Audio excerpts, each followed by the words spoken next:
Welcome to our concurrent session titled Impact and Funding Streams, Human Rights. My name is Kim Keller and I'm on the board of the David and Anita Keller Foundation.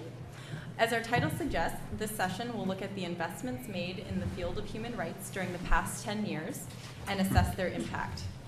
How should this impact be evaluated? What are some of the key accomplishments in the field? And in what way have human rights standards changed? Joining me on this panel are Ken Roth, who has served as Executive Director of Human Rights Watch since 1993. Under his leadership, Human Rights Watch has gone global, growing eightfold in size and vastly expanding its reach. Mr. Roth has authored more than 160 articles and chapters on a wide range of human rights topics.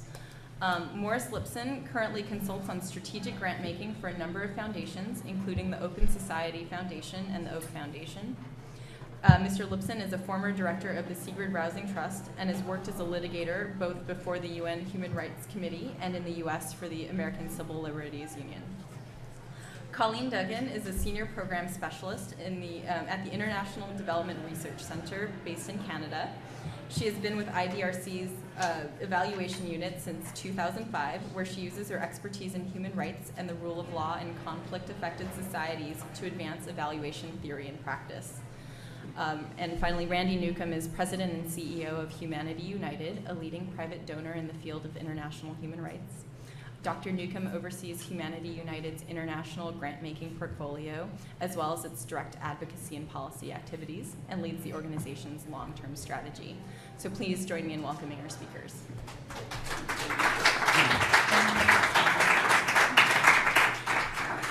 So Colleen, I'd love for you to kick us off and sort of what's happening in evaluation in human rights these days. So.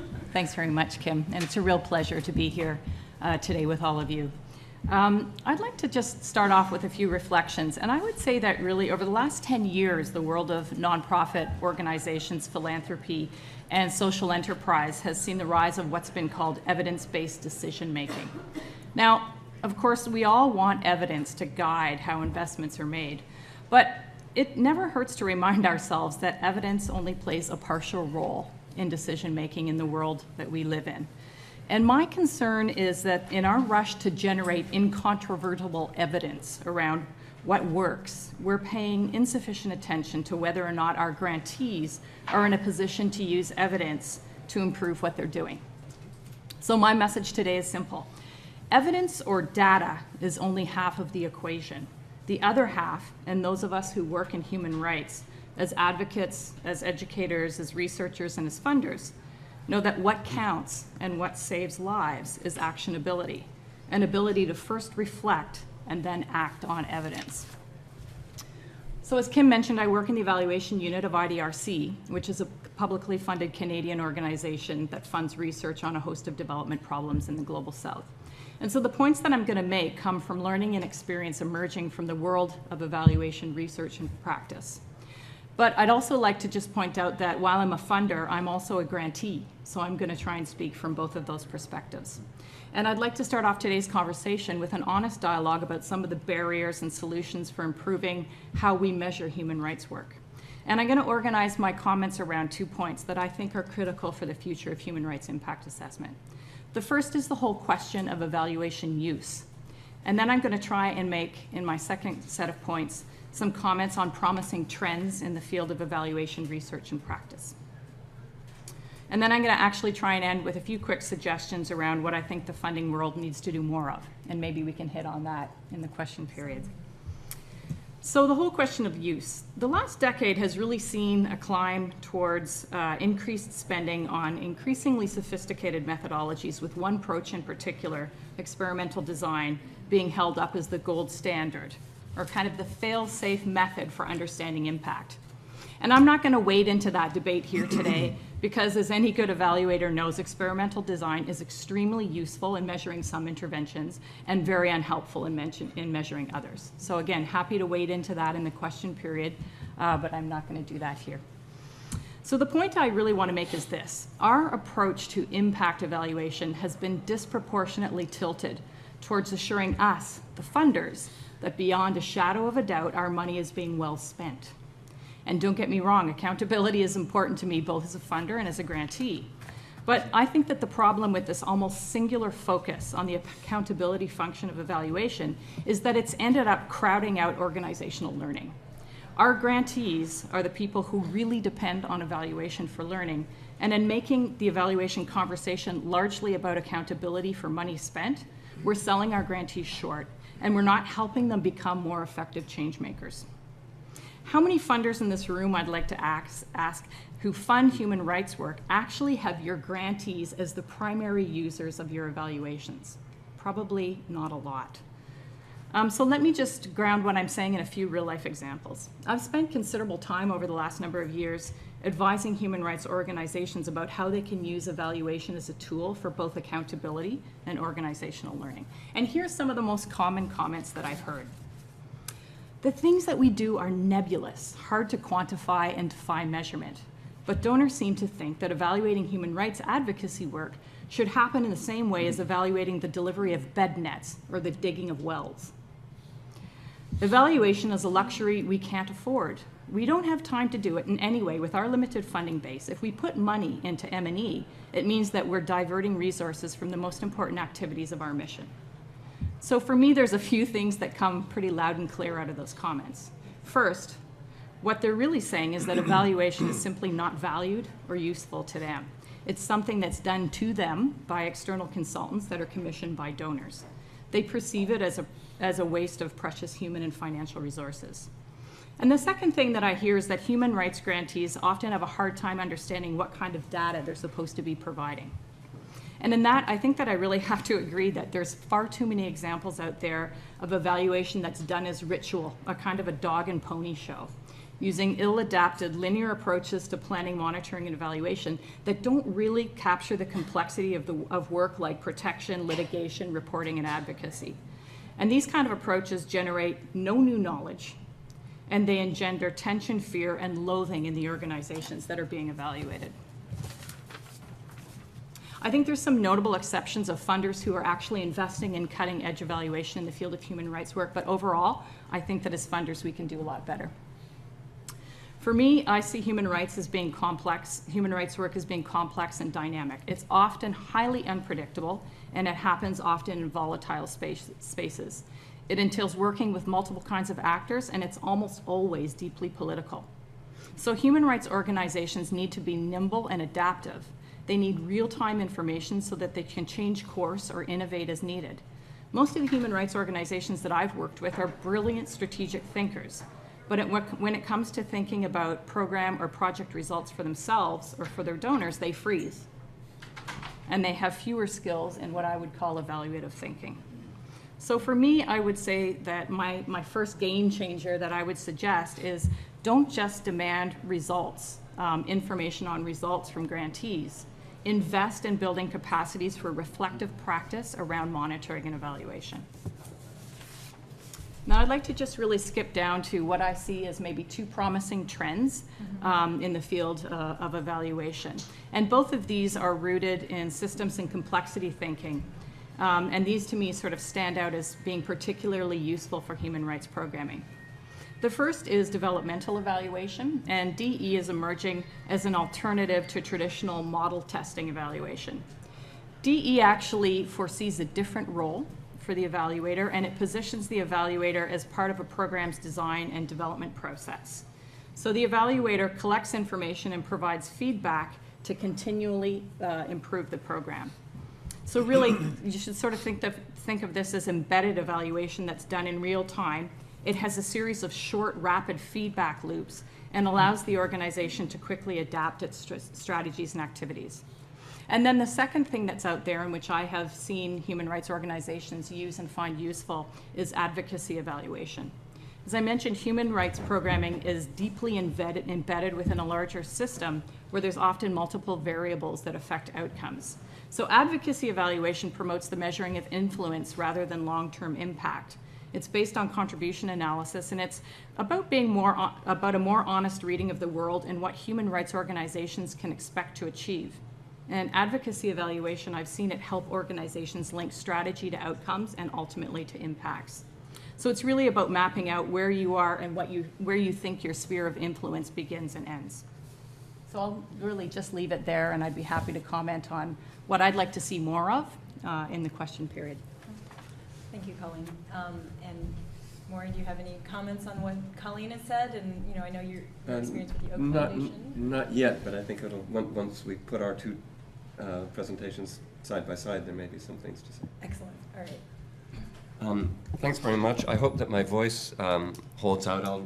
I'll be pretty brief. I want to talk about the constraints that North-based small foundations have when they want to be reaching out to make grants in the Global South.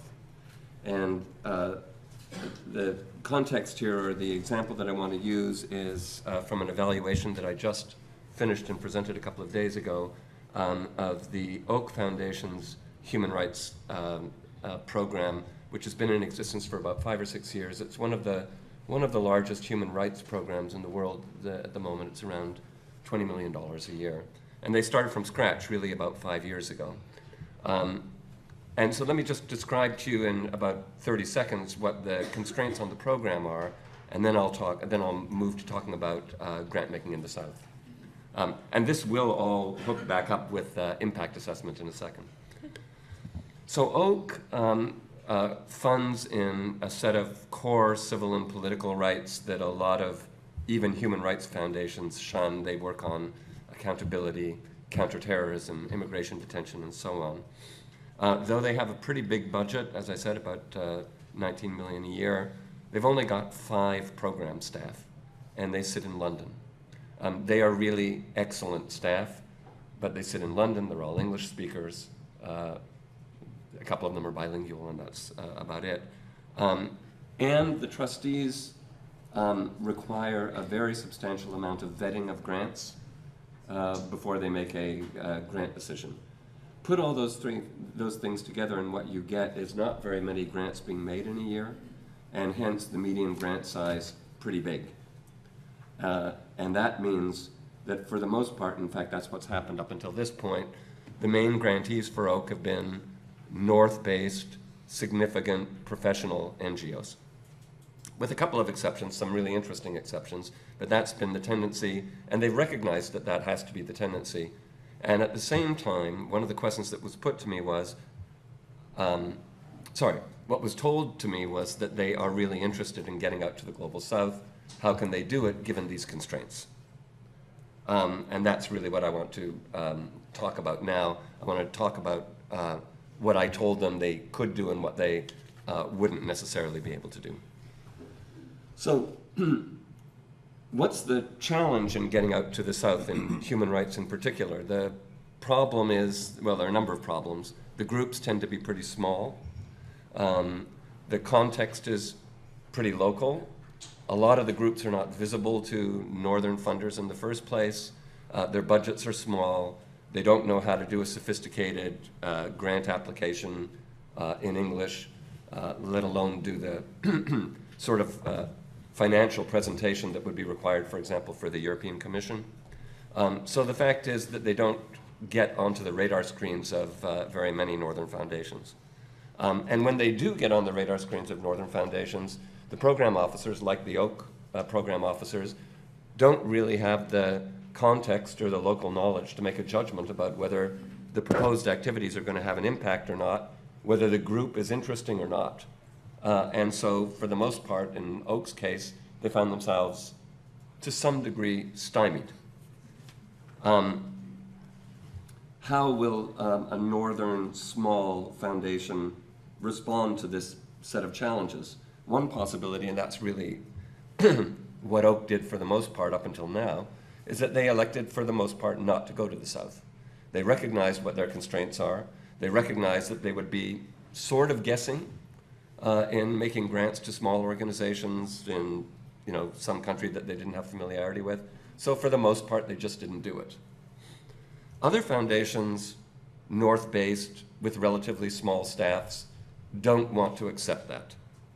And for all kinds of interesting reasons. They want to be in the South. They don't want to just be another, a provider of grants to another important but well-funded northern NGO.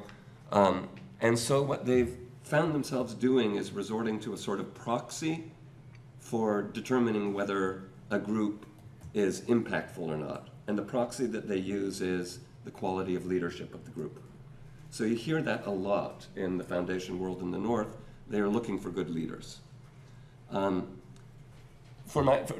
my own sense of that is that's reliable up to a point and not reliable after a point.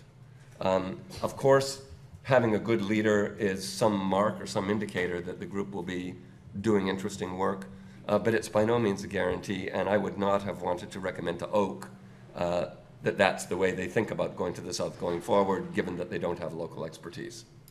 So that's what the challenge was, and let me just suggest pretty briefly some of the solutions I recommended to Oak and would recommend to lots of you if you're interested in going to the South and have these same kinds of constraints of local northern-based staff.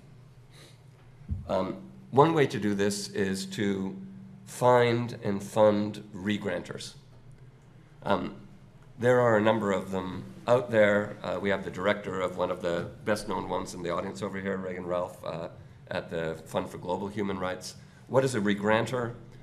It's an organization that receives grants from, for example, Oak, has specialized, localized, I'll say a word about this in a second, staff that work on particular issues in particular jurisdictions. So they may have a Mexico expert that is either situated in Mexico or maybe situated somewhere else, but has very substantial Mexico expertise on human rights in particular.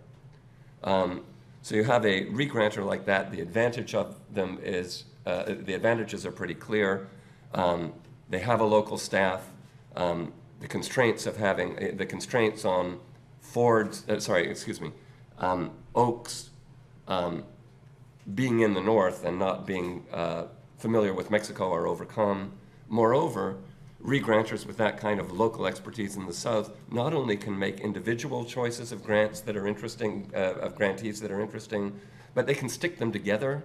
They can produce clusters of grants in a way that facilitates even better assessment at the back end. Oak has already been involved in a number of re-granters in addition to the Fund for Global Human Rights, and I thought that it would be a very good idea for them to do more of it. One disadvantage, though, which is maybe quite salient for a number of you in this room, is that when you make a grant to a re-granter, you lose the potential of a relationship with the ultimate grantee.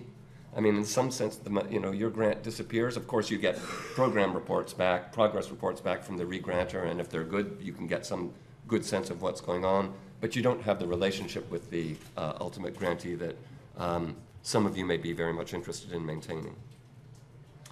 A second, and in a way a somewhat more radical and more ambitious idea, is for you to, and for Oak, to participate and sometimes lead in the creation of pooled funds.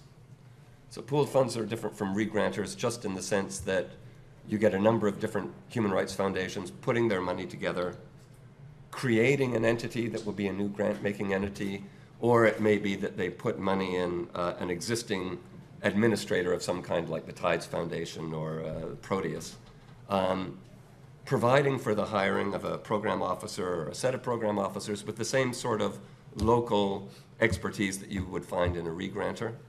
The advantages of doing the pooled fund route as opposed to the re-granting route is usually if you're a participant in a pooled fund, the foundation will sit on a board, the ultimate grant-making board, so they will have some kind of relationship with the ultimate grantee, even if it's not the same kind of relationship they had if they were doing the vetting themselves.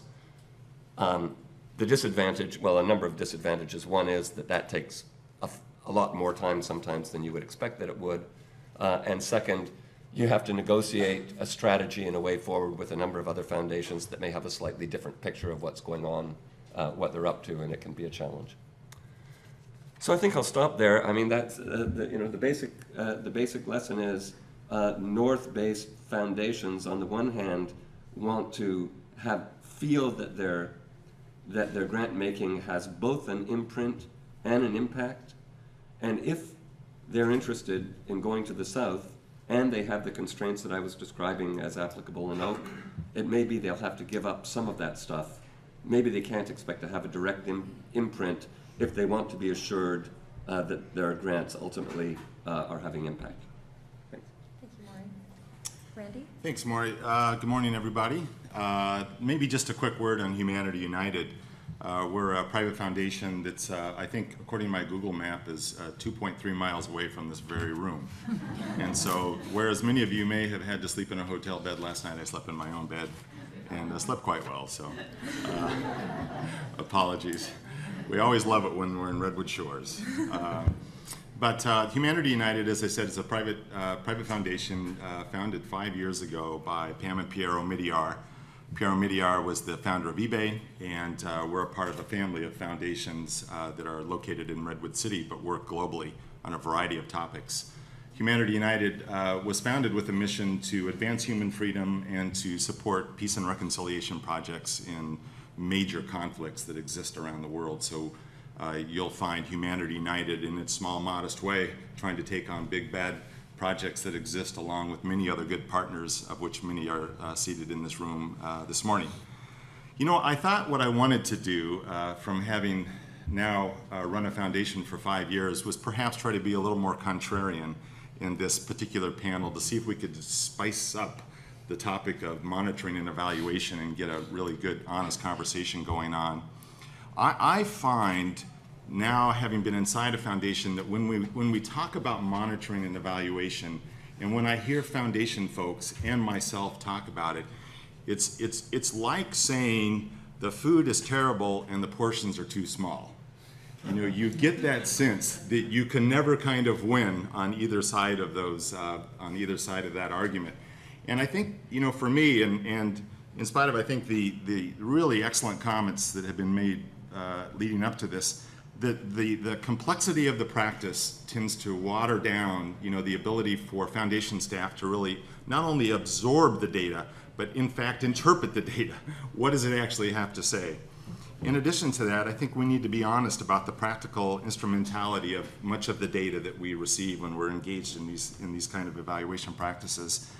And so I'd like to suggest eight really practical, well, I'll leave it to you to determine if you think it's practical, but I have 8 ideas that I want to put out there for us to think about when we talk about investing in impact. So I'd like to shift it from how do we assess impact to how do we invest in impact. So it's less about us always talking about, okay, how are we going to assess these projects, and making more of a commitment as partners with organizations like HRW and others to actually invest in their ability to make an impact on the long run, which is part of the conversation I think that is missing in some of this M&E conversation. So here's my 8 ideas, and you can be a judge if they have a leg to stand on at all once I complete. But the first is this notion I think is important around developing and supporting mechanisms among the donor communities, among those of us who support in human rights, to pursue far better planning and coordination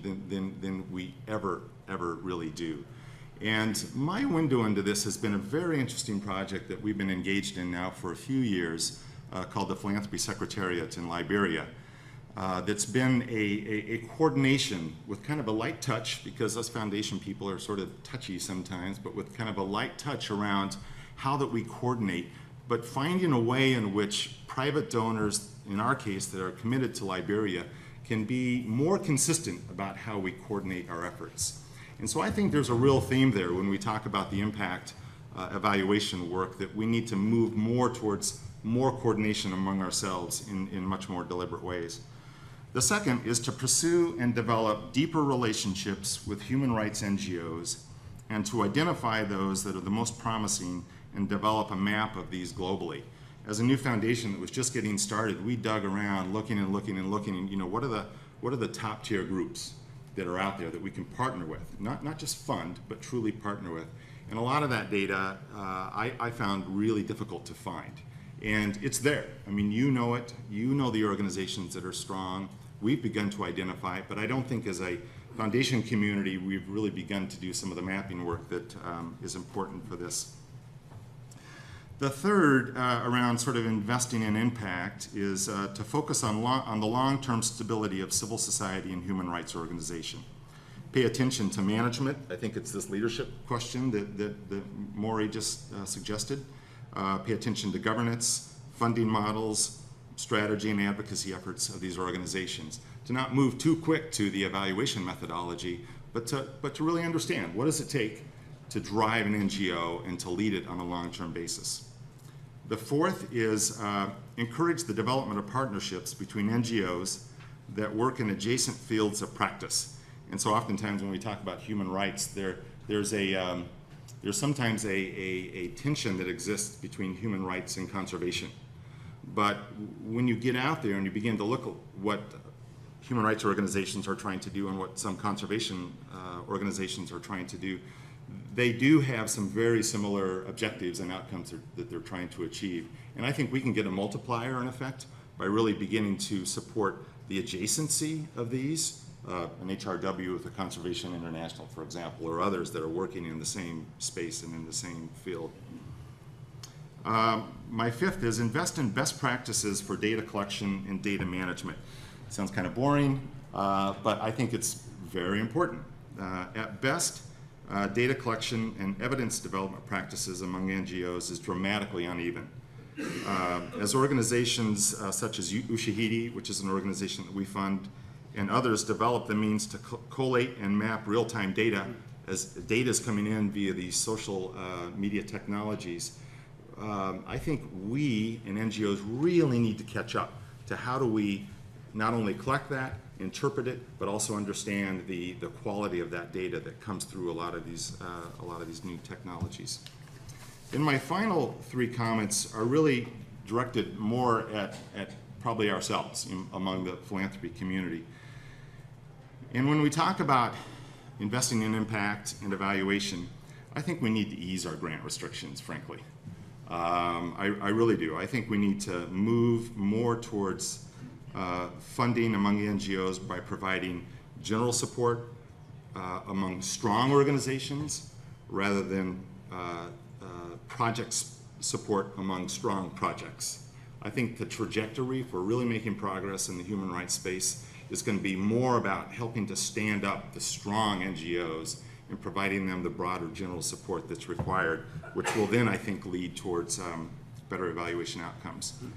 My third comment to us is to encourage greater simplification of reporting requirements.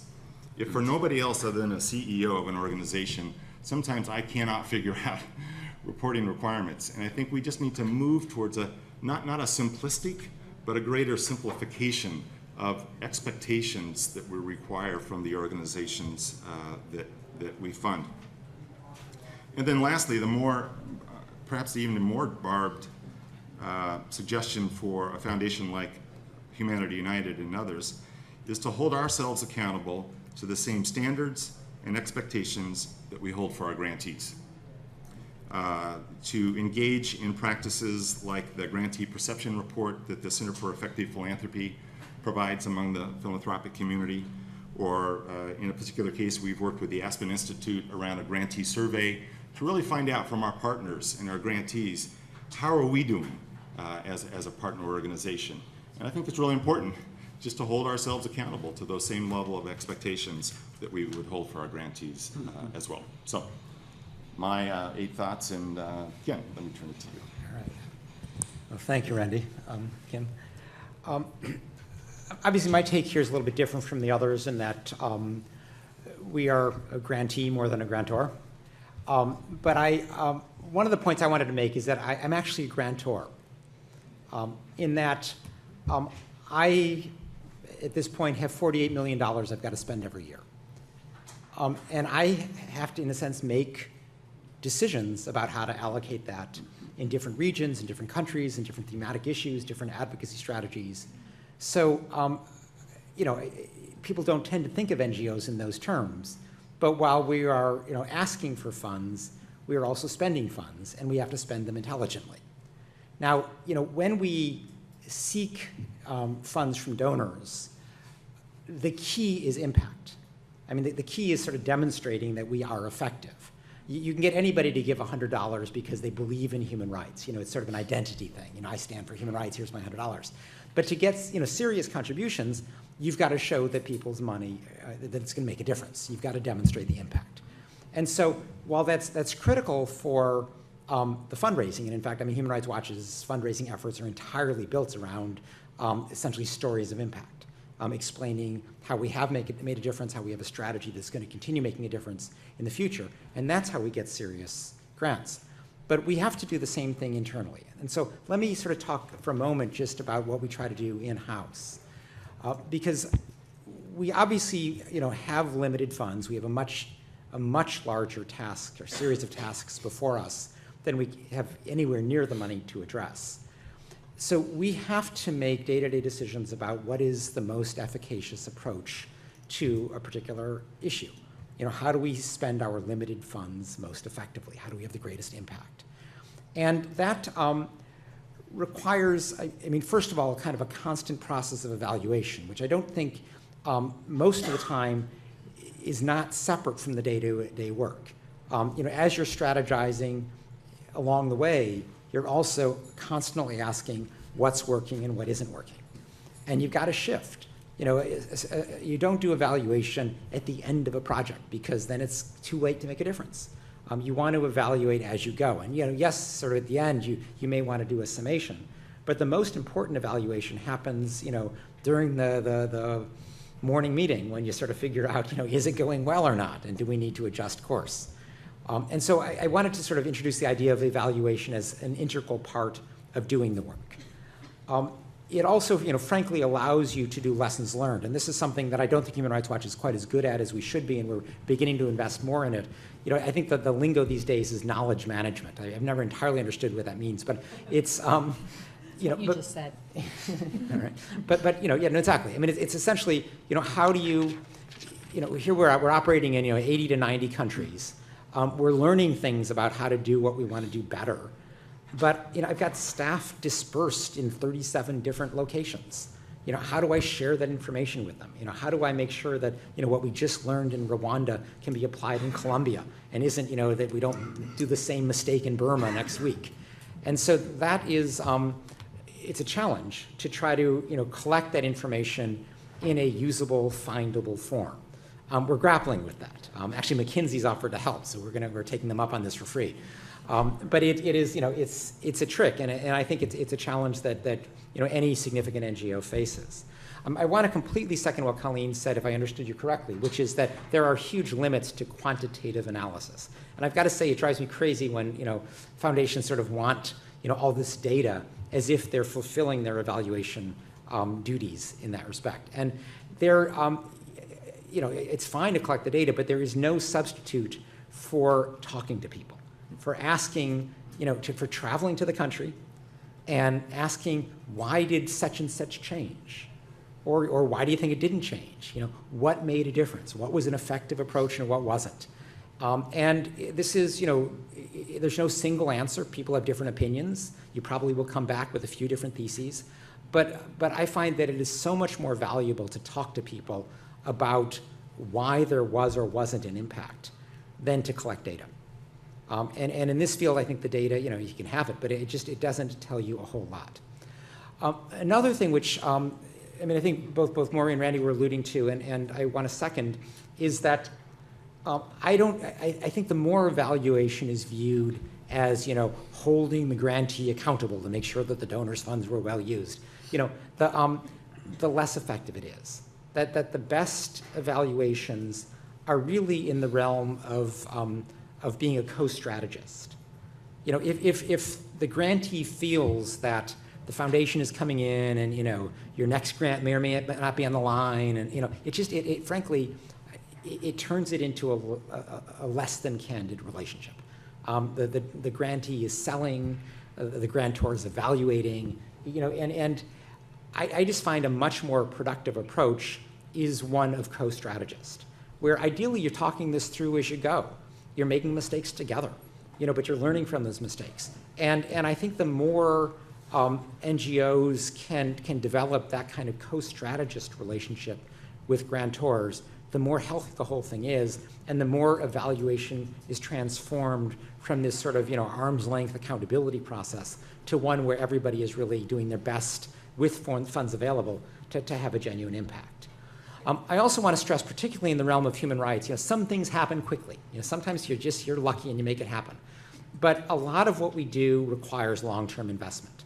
And so evaluation has to allow for that broader timescale. It doesn't mean you give up on evaluation. I mean, I think it's a mistake to say, just because it's a complex problem, we're not going to insist on a decent strategy. I think you want to make sure when you're looking at an intractable long-term problem, you want to make sure that there is a strategy in place that is sensible. And you want to look at benchmarks to ensure that you are kind of moving along that strategy. But the benchmarks can be simply, take a place like North Korea, and a benchmark could be, are you learning what's going on in there? Are you getting the information out? I mean, that's not changing anything today, but it's a prerequisite for any long-term solution. Other benchmarks in sort of less difficult circumstances can be just steps along the route that we know makes a difference over time. Are you able to significantly shame the government? Are you able to get the press to focus on it? Are you able to get powerful third-party governments to begin to condition their bilateral relationship on improvement in human rights practices? Are you able to get sort of serious crimes addressed? Are you able to mobilize NGOs within the country to address a problem? I mean, there are many benchmarks which don't necessarily mean that you've ended torture tomorrow, but are steps along the way, and we've seen over and over that these are steps that are part of a reasonable strategy for change. And so, the longer-term perspective, I think, is critical. Two last points. There's a tendency for us to talk about impact simply within our domain. We're only talking about human rights here. And here I want to second Randy's point, which is that we have to think in cross-sectoral terms about impact, because human rights don't stand in isolation. And so, for example, we should be thinking about the impact of repression on the prospects for economic development. If your aims are broader, if the aims are to improve a society, which means providing humanitarian assistance, allowing for economic development, allowing for health care, you better make sure that there are not atrocities taking place. You better make sure that the government isn't cracking down on all NGOs and kind of making it possible to monitor whether the government's delivering services or not, or whether it's corrupt, or whether it's being selective in who it serves. So I think of the human rights work that we do as often laying the foundation for a lot of other things to happen. We deal in many respects with the worst case scenarios, and we try to bring them up to kind of a medium case scenario where it begins to be possible to talk about humanitarian work or development work or addressing the environment. But I think we have to think of impact in those broader terms. It's one, it's a way to broaden the interested donors, because somebody may say, well, I'm just an environmental donor. But if you begin to realize that in a place like China, the reason we have such an environmental disaster is because there's no local accountability. They're able to suppress the NGOs and the bloggers and the journalists and the others who want to address environmental problems. And in that system of no accountability, you get big environmental problems. And that's one way, I think, to broaden the concept of impact that also brings in new donors. Finally, I just want to there is a tendency to think about impact in terms of just narrow projects. And again, I want to reiterate Randy's point. You do have to think about the health of the organization. One, we're all for general support. That's good. You're not going to be surprised that I say that. But it's, but it also is, it's important to kind of look at the health of the institution. I mean, right now, Human Rights Watch is incredibly stretched in the Middle East and North Africa because of this sort of series of crises and opportunities that we're addressing. But if you ask me, what is the thing that I need most there? It's actually not, a Yemen researcher or a Libya researcher. I need a Middle East deputy because my Middle East director is swamped and she needs help. And that's not something that anybody's going to fund, as a project. That requires an institutional investment. And so the general support allows us that flexibility to somehow go after things that may be less sexy, but are absolutely essential to have the impact broader term on the narrower projects. I'll stop there. Thank you so much. I'm going to open up open it up for questions in a minute, but I was wondering if any of you guys had any other comments or questions for each other before I did that. I have just one question for both Randy and Ken. Both of you talk about the need to do cross-sectoral work, or think cross-sectorally. Is that because you think, in part, I mean, there are lots of reasons why one might want that, but is part of the reason that you think that that will make impact questions more tractable?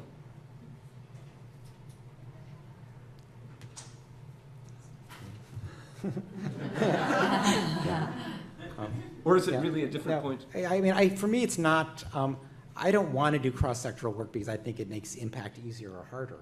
I want to do it because it actually is, it's a way of addressing a broader constituency. I mean, take China.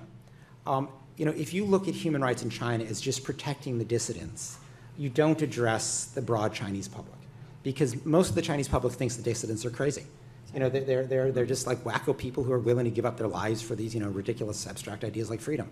So you don't get any place.